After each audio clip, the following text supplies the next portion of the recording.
ok? Fugir do mal. Eu quero perguntar, não está faltando homens desse tipo em nossos dias? Homem íntegro, reto, temente a Deus e que foge do mal. Está faltando isso. Jó era assim. E pense bem, não tinha Bíblia, não tinha escola dominical, não tinha culto à noite. Esse homem era um homem de Deus. Segundo lugar, ele, e isso é de se esperar, irmãos, era de um grande prestígio social. Era um homem rico, mas não era orgulhoso. Vocês vão ver no texto que ele entendia, a confissão dele era essa. E o nosso irmão ali está lendo o livro de Jó. E ele pode perceber, Jó não era bobo. Ele não tinha medo de enfrentar os arrogantes. Tá? Era um homem que praticava o bem. Sabia como ajudar as viúvas e os órfãos. Sabia que o que ele tinha não era para o seu bel prazer. Ele usava. Você nota os filhos dele, eram filhos de um homem rico. Então, sempre estava comendo junto, fazendo churrasco, né? E ele levantava cedo. 5 horas da manhã, vamos pensar, estava já orando pelos seus filhos. Outro detalhe a respeito dele. Isso aqui nós temos que levantar as mãos, irmãos, para saber como a revelação de Deus, a Bíblia, nos dá coisa que Jó não tinha. Jó era desconhecedor do que estava por detrás de tudo que era apenas aparência. Nós estamos vivendo na aparência. Eu vejo vocês, nós vemos a situação, os irmãos trabalhando, lutando para ganhar o pão de cada dia, uns bem de vida, outros menos fortunados, né? E veja, Jó não entendia o que estava por detrás. Por exemplo, no livro de Jó, aqui no capítulo 1, vocês vê uma coisa notável. Você vê Satanás entrando, chegando lá no céu para falar com Deus. Então, Jó viu o visível e não viu o invisível. Nós estamos vendo o visível, que nós percebemos, e agora também estamos vendo o invisível. Satanás, tendo acesso a Deus para pedir a vida de Jó, destruir a vida dele. Né? Quando o Satanás está falando aqui, rodeei a terra, estava rodeando a terra, estava nada. Ele é mentiroso. Né? Ele estava rodeando Jó, querendo, igual um pitbull, né? Querendo pegar, mas estava amarrado. Estava ali, não podia pegar Jó. Outro detalhe, irmãos, ele foi visitado pela fúria brutal de Satanás. O desejo de Satanás, que todos os crentes saibam, é matar os crentes. Satanás tem um ódio mortal de cada crente. Mortal. Ora, irmãos, ele não se intimida em matar os dele, ele é homicida, os irmãos sabem. João 8,44. Ele quer matar você, quer me matar. Tá? Ele não mata porque Deus não autoriza. Mas quando ele quer trazer aflições, ele pede autorização de Deus e traz. Fúria, terroristas. Vocês podem notar aqui no capítulo 1, capítulo 2, o que Satanás é capaz de fazer com autorização de Deus. Tá? Então, lembre bem, ele é limitado na autoridade dele. Outro detalhe, ele foi atingido também fisicamente pela enfermidade. Nem imaginamos que tipo de enfermidade era aquela. Olha só para os irmãos perceberem o que Satanás é capaz de fazer quando põe o seu dedo sob a autorização de Deus para trazer enfermidades letais para as pessoas. Outro detalhe aqui, importante, muito importante, é que esse homem de Deus ficou sozinho. Sozinho. Uma situação humanamente inexplicável. Olha, perdeu o companheirismo da esposa. Naquele momento, aquela mulher se tornou uma incrédula, tá? Que até pediu para ele morrer, se suicidar. Né? Sozinho ficou. Olha onde Deus nos coloca. Quando ele nos põe sozinhos, é para a pessoa ficar é a pessoa, ela com Deus. Tá? E em sétimo e último lugar, ele pode então mostrar o que aqui? O que nós aprendemos com Jó? Qual é a lição principal? A fé. Mas eu não estou falando dessa fé que o mundo febrilmente trata aí fora. Eu estou falando da fé verdadeira, da fé que vem de Cristo para os santos. Porque em Hebreus afirma que ele é o autor da fé. Tá? Não é essa fé que o mundo hoje trata. Tendo fé tem tudo. Eles nem sabem o que é isso. Jó soube, porque você só conhece a fé verdadeira no pavor da provação. Só. Né? Eu não sei quem estava falando, não sei se foi o irmão aqui, que nessa pandemia, não foi minha irmã hoje, conversando com ela, nessa pandemia, revelou quem é crente. Quem é? É na provação que revela quais são os do Senhor. Né? Então, irmãos, nessa pequenina frase aqui, o Senhor deu, o Senhor tomou, bendito seja o nome do Senhor. Nós temos aqui a grandeza da fé. Como é que ela explode em glória. Né? Ela brilha em glória. O mundo não gosta. Satanás odeia. Mas a fé vibrante traz glória para Deus. Nós temos aquele hino, almejo a fé, que forte é, diante do terror, que calma não recuará no mundo aterrador. Um hino impressionante. O autor diz, eu almejo essa fé. Quando vem tudo, ele permanece firme ali. Ele não se afasta. Então, irmãos, queremos glorificar a Deus? Então temos que crer. Só isso. Ficamos sozinhos. Ninguém por nós. Ninguém. Dinheiro do homem? Não. Os entulhos do mundo não servem aqui. É tudo entulho. Nós queremos ficar sozinhos para que Deus seja glorificado. E Ele mostrar quão grandioso Ele é através daqueles que realmente creem. Tá? Então, resumindo aqui a introdução, o que aconteceu com Jó? Quando ele ouviu aquelas notícias. Quando o mensageiro chegava, destruiu suas casas. Puxa, que susto, né? Destruiu a plantação, roubaram o gado, roubaram as ovelhas, roubaram os camelos. Que susto! Um mensageiro, tudo, irmãos, com mensagem negativa, não serve para os dias de hoje, né? O povo só gosta de mensagem positiva, né? Ali, um por um chegando, aconteceu isso. E de repente, olha a notícia. Seus filhos morreram, os 7 filhos, se eu não me engano. Casa caiu sobre eles. Foi uma tragédia. O que aconteceu com isso? Deu tempo para Jó levantar, raspar a cabeça, rasgar o manto, lançar-se por terra e entrar em depressão? Foi isso?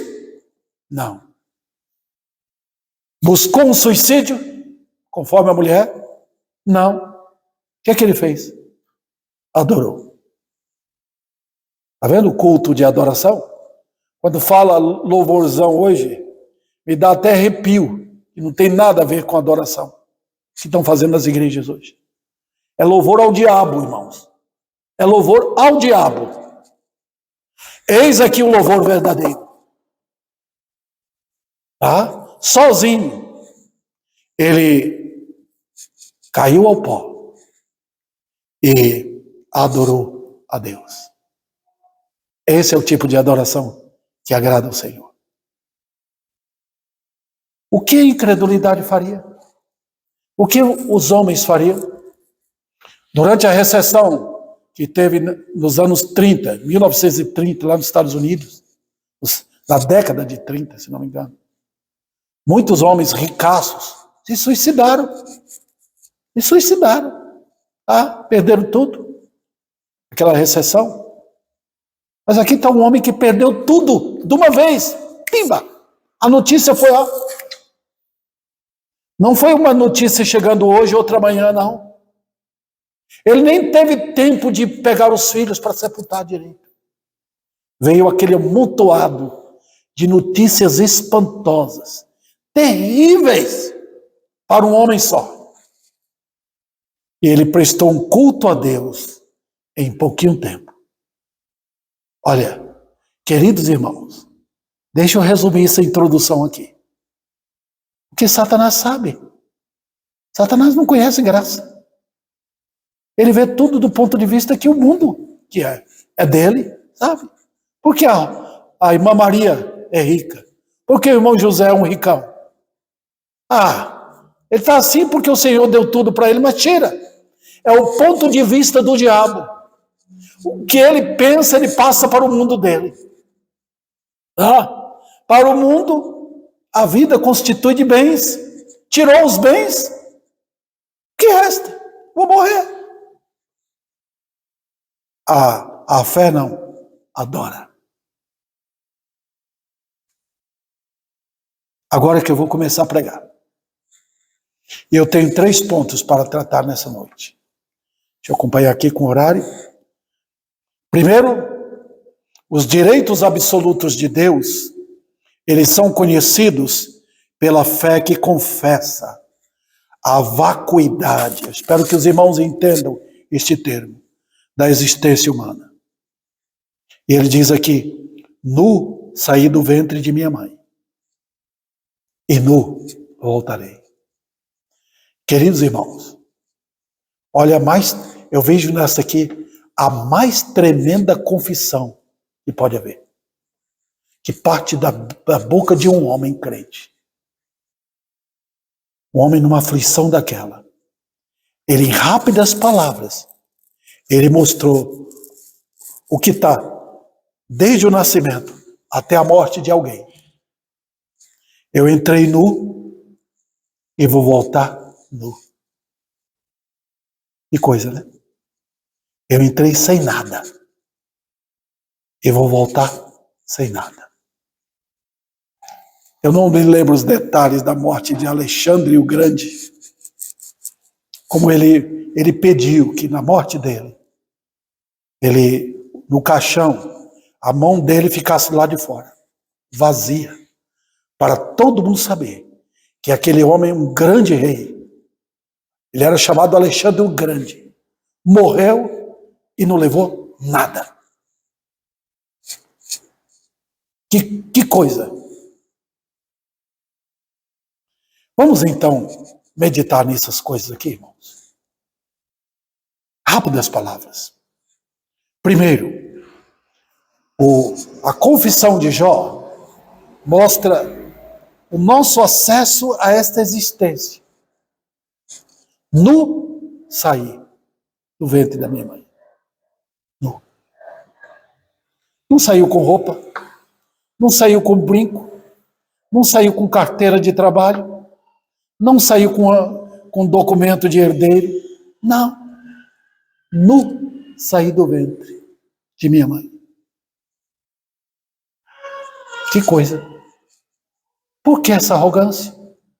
Por que um mundo desse, voltado desesperadamente para essa prosperidade maligna? Os livros de Mateus e Lucas, Jesus mostra a ignorância que pode caber na vida de um crente também. O desejo por coisa, a ansiedade na vida, o querer ficar preocupado, o que eu vou comer, o que eu vou beber, o que eu vou vestir. E Deus, o Senhor, dá uma lição incrível. Isso eu cuido dos pardais. Eu cuido das plantas. Eu visto os lírios do campo e eles vestem bem. Eu não vou cuidar de vocês? A segunda lição aqui nesse subponto é que Jó exibe a nossa vergonha. Como é que eu nasci nu? Todo mundo vendo quem sou eu. Ah, eu vim sim. Não adianta esconder. Olha a minha vergonha. E assim que durante a vida toda eu estou exposto perante Deus. Eu posso vestir bem. Eu posso usar uma bela roupa. Mas diante do Criador, eu estou completamente despido. Ele me vê assim. Não adianta esconder. Em terceiro lugar, desprovido de qualquer recurso material. Isso aqui eu já tratei com os irmãos. Mas é bom falar. A ganância de Esaú sempre foi nossa ganância. O desejo de ter o mundo como Caim queria. O mundo que pega as coisas criadas e as transforma em instrumentos para suas maldades. O mundo que quer mudar Deus, que quer fazer com que os decretos de Deus sejam torcidos. O mundo que quer mudar o casamento. O mundo que quer arrancar tesouros. Esse mundo foi para onde? Para o brejo do dilúvio. Lembra? Sempre o homem natural é assim. Olha a vida, a diferença entre Jacó e Esaú. Quando Jacó se converteu, um homem simples. Deus me abençoou. Esaú não. Ah, eu sou rico agora. É o que ele queria. Deus falou, tá bom. Tá lá, vou te dar. Perdeu tudo depois. Porque a descendência dele foi estraçalhada pela ira de Deus. Outro detalhe. A Jó está apresentando aqui, nu sair do ventre. Sem qualquer ligação no coração para com Deus. Nós não entramos neste mundo como os filhos de Deus. Nós olhamos para nossas crianças, para nossos filhos, nossos netos, e dizemos, olha que coisa, olha o anjinho ali. Deus diz, não, ele é um filho do diabo. Ele nasceu no pecado. Não fosse a misericórdia de Deus, eu teria, irmãos, caminhado no mundo, com os pés manchando de sangue, minhas mãos também, brutalmente assassino, querendo usar os outros para os meus prazeres. Seria assim. Nós entramos no mundo para cometer atrocidades. Nós entramos no mundo para dizer besteira contra Deus, para mentir contra Ele. E dizer, nós não queremos, eu não quero o teu reino, eu não quero ir para a igreja, eu não quero ler a Bíblia, eu não quero obedecer meus pais. Já imaginou? Nu sair para isto, para pecar. Outro detalhe, a nossa saída dessa existência, ele diz no fim, nu eu voltarei. Tá vendo? E, queridos irmãos, a gente fica falando, por que Deus abreviou nossa existência? Porque Ele pegou e encurtou o tamanho. Era 1 metro, Ele diminuiu para 20 centímetros. Por que Ele fez isso? Porque a nossa existência chegava a 1000 anos, Ele foi encurtando na ira dele, Ele foi fazendo assim, chegou a 70 só. Queridos irmãos, ele diminuiu menos do que o dízimo.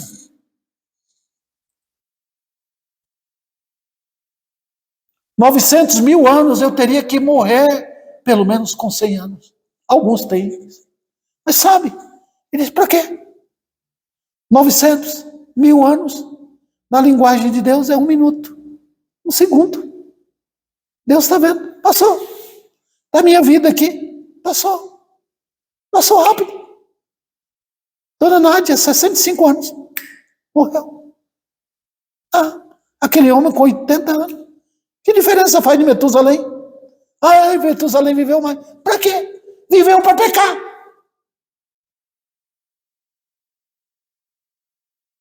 E para que isso? Tem valor? Não. Ele diz, não voltarei.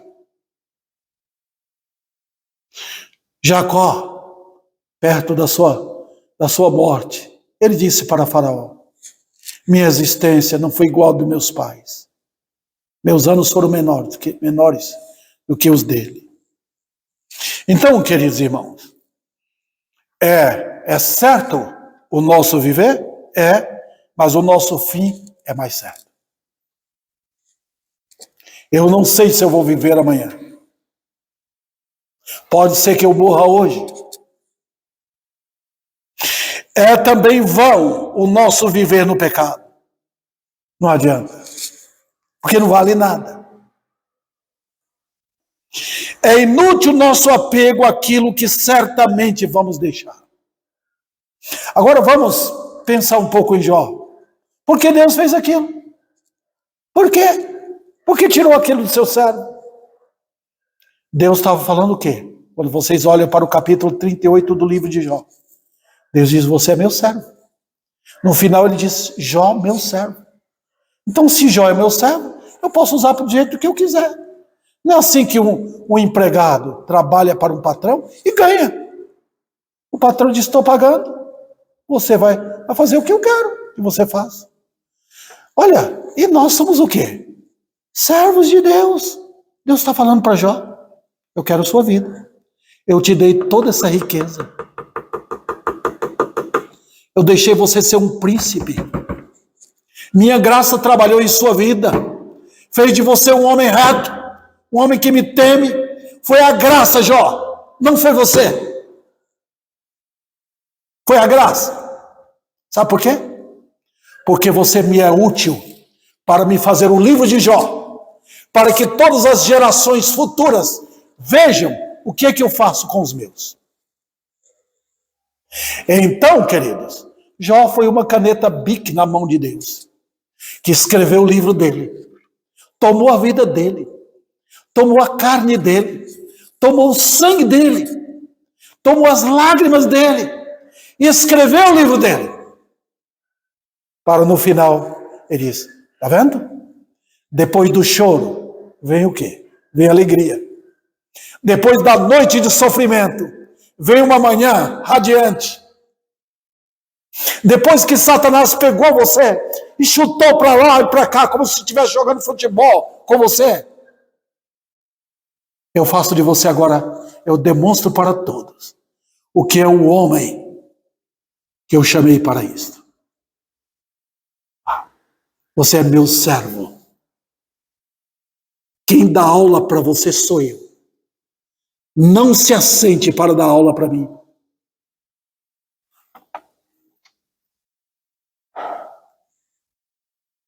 Vamos para o segundo ponto. Eu coloquei o primeiro aqui para os irmãos. Os direitos absolutos de Deus, conhecidos pela fé que confessa a vacuidade da existência humana. Agora, os direitos absolutos de Deus, conhecidos pela fé que confessa a soberania de Deus. O que é que ele diz? O Senhor deu e o Senhor tomou. Eu quero que os irmãos olhem para isso aqui. Veja o que está acontecendo. Ele, na primeira parte, ele coloca ele, Jó. E ele coloca na situação mais vergonhosa que o homem pode ter. Qual é a minha história? Qual é? É a história de um grande homem da história do Brasil? Não. Olha, já um príncipe abrindo a boca e colocou perante Satanás, ao invés de confessar o diabo e dizer, Satanás, eu me rendo. Não. Ele olha e vendo o invisível, ele diz, eu nu saí do ventre. Olha que golpe ele deu na cara do diabo. Mas foi um golpe certeiro, queridos irmãos. Satanás ficou grogue naquele momento. Nu saí do ventre e nu voltarei. Olha o que Satanás tinha falado a respeito dele. Ele está te temendo, Deus. Ele está sendo um crente porque o Senhor deu tudo para ele. E é mentira. Porque os irmãos podem perceber que quando algum crente tem muita coisa, ele se afasta normalmente de Deus. Satanás tem uma visão distorcida das coisas. Ele não compreende graça. Ele pensa que a pessoa pode ser crente porque tem bens. Ele é o dono da teologia da prosperidade. Tá? Mas agora está um homem de Deus abrindo a boca e olhando para aquele ser invisível e dizendo: eu nu saí do ventre e nu voltarei. Eu fico, irmãos, impressionado, porque os nossos hinos do cantor detalham isso. Satanás não gosta, tem ódio. A cruz que me deu para eu levar, as dores que a mim vêm assaltar, não escondem meu Jesus. Olha que tapa no rosto do diabo. Na forte aflição, nos perigos e dor, na vil traição e no negro terror, meu Deus proverá. Satanás gosta disso? Não. Ele quer o louvorzão deles aí. Ah, eu estou te adorando, Deus. Eu estou te adorando. Não. O crente enfrenta. É guerra. Depois, em segundo plano, ele pega quem? Ele pega Deus. Olha como o culto ao Senhor, irmãos, exalta a soberania. O Senhor deu. Ele não fala, o Senhor deu e tomou. Ele faz questão de colocar o nome de Deus duas vezes. O Senhor deu e o Senhor tomou. Olha que maravilha, irmãos. Está vendo? Era o que o diabo não queria. Olha, irmãos, como foi que Deus deu corda para o diabo? Pode fazer, pode. Não toca na vida dele. Pode tomar tudo. Toma tudo que ele tem. Toma os bens. Toma. E você vai ver o que eu faço na vida de um servo meu. De repente, está aí um homem. Ele não fez em forma de cântico. Ele abriu a boca e confessou. O Senhor deu. O Senhor tomou.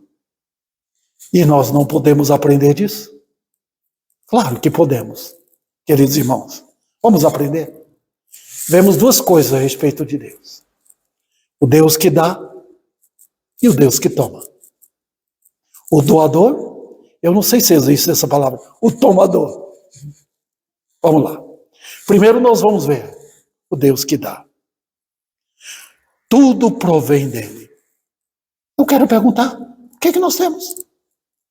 Você tem alguma coisa? Ah, eu sei trabalhar. Você que ganhou isso. Eu tenho dinheiro. Você que ganhou porque Deus lhe deu. Não tem sequer uma gotinha de alguma coisa que é sua. Tudo é dele. Deus tirou tudo de Jó. Até a saúde dele. Só não tirou a vida. E queridos irmãos, no final da história de Jó, Satanás não aparece mais. Não, ele só aparece no começo. E Deus fala, tá como que dizendo, fui eu que fiz. Fui eu. Vamos aprender. Quando ele dá e é prazeroso desfrutar. Enquanto Jó pôde, ele desfrutou. Ele desfrutou, cuidou bem dos animais, cuidou das fazendas, cuidou do gado, cuidou dos camelos, cuidou dos jumentos, cuidou dos filhos, cuidou da casa, cuidou de viúvas e órfãos. Ele era conhecido, ele fez o trabalho fielmente, ele cuidou, porque ele sabia que ele era um mordomo de Deus. É prazeroso desfrutar. O Senhor nos deu casa, por que não desfrutamos da casa? Nos deu boas roupas, por que não desfrutamos dela? O Senhor nos deu filhos, por que não desfrutar deles? O Senhor nos deu recursos para se alimentar bem? Deu, desfrutemos. Por que não? Os crentes desfrutam da vida. Os crentes usam aquilo que Deus deu para a glória dele e com prazer. Segundo lugar, ele dá. E deve haver em nós, como houve em Jó, respeito e sabedoria. Tudo que ele nos deu, ele nos doou para que usemos com respeito a ele. E aqui em todos os detalhes da vida. A mulher crente sabe que quando Deus deu um esposo, respeite aquele esposo. O marido sabe E quando Deus deu uma esposa, é para ele respeitar aquilo. Deu uma casa, respeite. Dinheiro, casa, qualquer bem, filho. E ele dá com sabedoria. Deus não é um pai insensato. Ele não dá aquilo que eu não preciso ter. Ele dá aquilo que eu posso usar. Ele sabe que aqui, se ele der mais do que ele deu, pode ser um peso insuportável para a jornada. Ele deu tudo aquela riqueza para Jó. E Jó, ele deu poder para Jó usar. Na ocasião certa, para formar o livro de Jó. Então, queridos, quando você pede além do que ele tem dado, ele não vai dar. Quando ele faz um silêncio, é porque ele é sábio. Ele diz, você não tem passado fome. Ele não deu mais do que Israel pôde carregar no deserto. Ele não deu. Ele não deu fruta, não deu manga, maçã, não tinha no deserto. Ele não deu carne. Ele não queria que ele levasse nenhum contrapeso na estrada. Todo mundo chegou lá na beira do Jordão, 40 anos andando, com a roupa tranquila, como se tivesse tirado da loja ontem. Todo mundo satisfeito. Olhou o calçado, estava direitinho o calçado, num deserto. Faltou nada. Por quê? Ele dá com sabedoria. É aquilo que eu preciso. Outro detalhe. Ele o dá. E quanto tempo vou usar? É decisão dele. Ele que sabe quanto tempo eu vou usar. Ele me deu Dona Nádia como esposa. 42 anos. E depois ele tomou. Foi tristeza? Foi. Angústia? Foi. Angústia, choro. Mas ele tomou. Por que ele fez? Ele sabe. Ele sabe. É o livro de Ezequiel. Um profeta de Deus.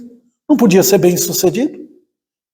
Mas Deus falou, prepare, que eu vou fazer uma coisa em sua vida. E você não vai chorar. Falou de manhã à tarde, a mulher dele morreu. Ele tirou. Por que ele fez? Porque ele quis fazer. Daí Jó, 7 queridos filhos, todos juntos, irmãos queridos. E ele tomou tudo porque ele fez. Ele é sábio no que ele faz.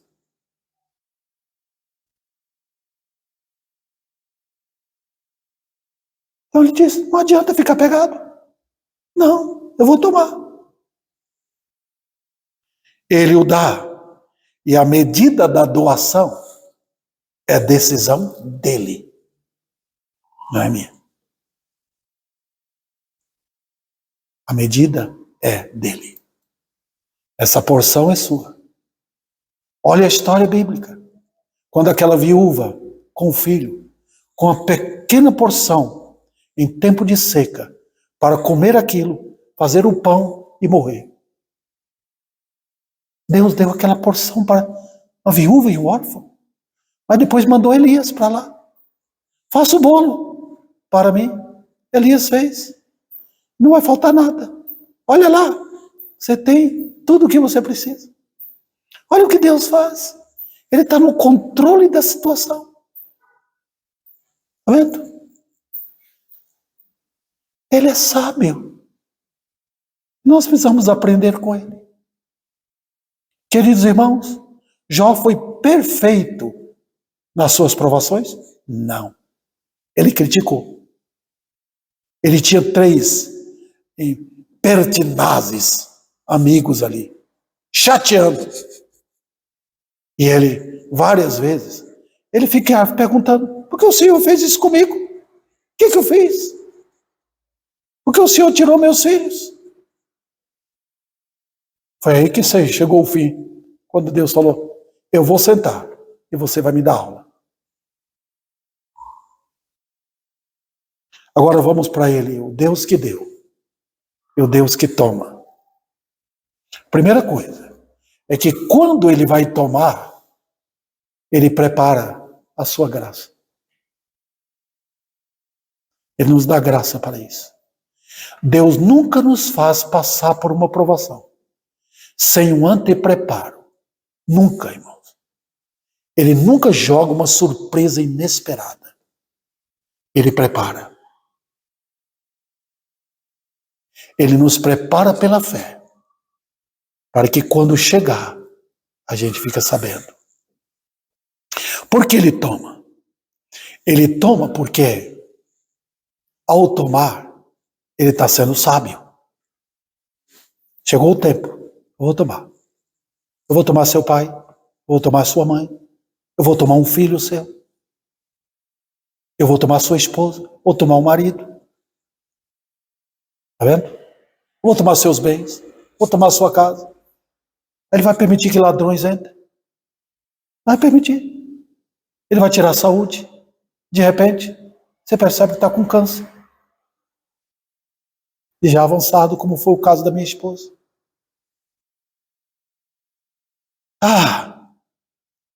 Ele toma para mostrar o quê? Que ele é infinitamente melhor. Infinitamente melhor do que o que ele deu. Olha que coisa fantástica. Ele está dizendo, vou tomar. Porque eu quero que você saiba que eu sou teu Deus. Eu sou melhor. Infinitamente melhor. Os irmãos podem notar, deveras, que vários hinos que temos surgiram de ocasiões assim. Aquele hino, Jesus é melhor sim que ouro e bens. Foi depois de um homem perder tudo, morrer a família. Foi, queridos irmãos. Ele toma para nós ficarmos sozinhos, na angústia. Você lembra quando ele tomou José?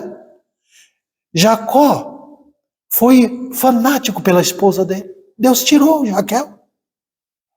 Ficou Lia. Lia foi mais útil do que Raquel. Lia que criou aqueles filhos todos. Ele tirou a mulher linda dele.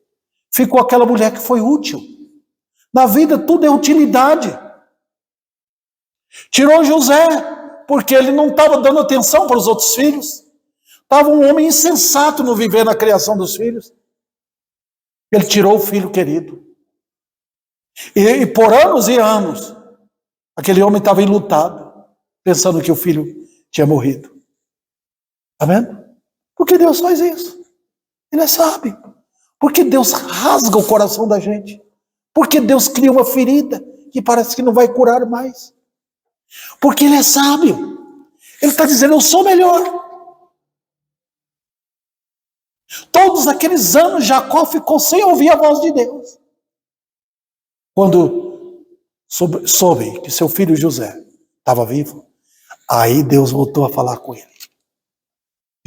Jacó, eis-me aqui, pode ir lá para o Egito. Eu deixarei que José feche os seus olhos na morte. Ele toma para crucificar aquilo que é idolatria na vida. O que eu tenho está me servindo como um foco de idolatria, ele toma. Para eu não amar aquilo. Ele toma pouco ou muito no tempo dele. Quando ele quer fazer. Ele o toma para mostrar que aquilo que ele deu pode ser a coisa mais bela que eu tenho. É transitório. Vai passar. Ele diz, não se apega a isso. Ele toma para nos dar aquilo que é excelente e eterno. Deus não toma o nosso ouro para nos dar prata ou bronze. Ele toma para dar as mais joias, pérolas, que ele ornamentou a cidade santa. Ele tira o nosso corpo para dar um corpo de glória. Ele tira os nossos filhos para dar uma família maravilhosa lá no céu. Não tem um crente que quando Deus tira alguma coisa dele, que ele fica inferior ao que ele era. Não, ele fica melhor. Cria fibra, cria volume espiritual. Quando ele tira a idade de jovem, ele faz dos seus servos homens de fibra, dando fruto numa idade avançada. Enquanto os ímpios morrem, ficam loucos.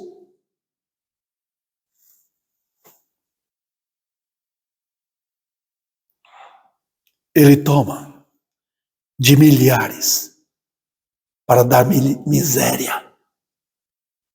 Ele deixa os ímpios ficarem gordos. Ele deixa os ímpios ganhar dinheiro. Ele deixa os ímpios com saúde. Ele dá fazenda para os ímpios. Ele dá tudo.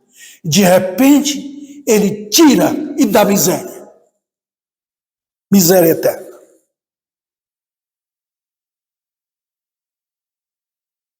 Olha que coisa. E agora, eu vou para a última parte. Eu falei para os irmãos, os direitos absolutos de Deus são conhecidos pela fé que confessa o vazio da existência humana. Conhecidos pela fé que confessa a soberania de Deus. E agora, conhecidos pela fé que adora. Bendito seja o nome do Senhor. Qual a lição que nós temos aqui? A primeira é a lição do coração. Qual é o culto que Deus requer de nós? É o culto que ninguém vê, Deus vê. Tem crentes sofrendo, queridos irmãos. Irmãos santos que ninguém sabe o sofrimento deles. Mas eles adoram o seu Senhor. Eles amam o seu Senhor. Eu me lembro da minha velha mamãe. Ela sentada no meu ponto de vista, sentada do lado esquerdo do templo, lá em Bicuí, na Bahia. Ela aparecia? Não. Ninguém notava ela. Mas ali estava uma mulher que temia o Senhor, junto com os outros homens e mulheres de idade. Um pastor tinha sempre conversão no culto dele. Porque tinha um irmãozinho que ninguém percebia, orando por ele durante o culto. Está vendo? Deus quer a religião do coração. Essa é a religião. Jó tinha uma religião. Qual era? A religião do coração. Quando foi que essa religião apareceu? Satanás não sabia. Mas ali estava um homem que orava todo dia. Levantava cedo, orava pelos filhos, era um sacerdote, ele cultuava a Deus, ele fazia um altar ao Senhor. Está vendo ali? O homem de Deus. O mundo, fica para lá, o mundo não conhecia. Quem é esse tal de Jó? Olhava com inveja, com o olho grande, para as coisas que ele tinha. Ah, ele tem porque ele é assim, Deus tomou porque ele não ajudou os outros. A visão do mundo fica para fora. E agora, irmãos, na casa dele, com os emissários chegando, anunciando para ele, aconteceu isso, aconteceu aquilo, era para ter grito, era para ter choro, era para ter pulo de tristeza, perdi tudo. Não. Ali estava um coração de fé. Um homem que sabia o que era adorar a Deus. Ele conhecia o seu Senhor. Em segundo lugar, é o lugar onde nós devemos chegar. Eu tenho pregado sempre sobre isso. Nós devemos chegar ao culto do coração. Esse é o culto que agrada a Deus. É o culto que Só Deus sabe. O culto que é invisível. Homem de Deus. Olha a Ana querendo um filho. Ela não estava pedindo para o orgulho dela. Ela estava querendo um filho para demonstrar aos ímpios que Deus é Deus. Se o Senhor me der um filho, eu vou entregá-lo para o teu serviço. Ela não falava com ninguém. Ela fazia assim, mexer com a boca. O sacerdote ali, olhando. Essa mulher está bêbada. Não. Era uma mulher que estava adorando a Deus. Ela estava pedindo, até que Deus deu. O clamor do coração. Ó, queridos irmãos, ali estava um homem que na dor, é dolorido perder os filhos. Dizem que não tem coisa pior de perder um filho. Jó perdeu todos de uma vez. Todos. Diz que é uma dor excruciante na alma. Eu senti, irmãos, o impacto da morte da minha esposa. Tremendamente. Eu não podia aguentar.